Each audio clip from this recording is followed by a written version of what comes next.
Hopefully all goes well.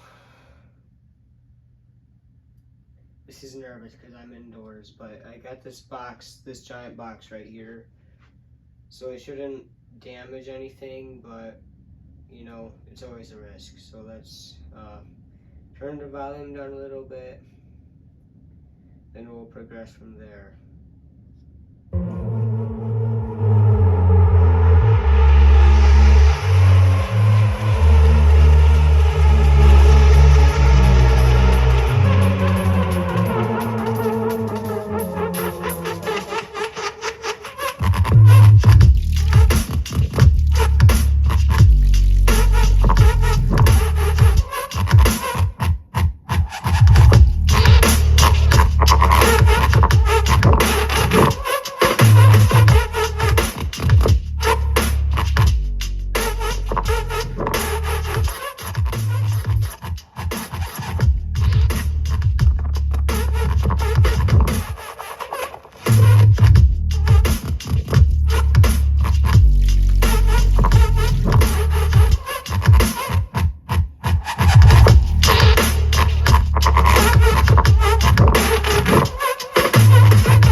that's going to conclude the water test, and that is the last test, aside from the sound test that I recorded last. So, alright, see ya.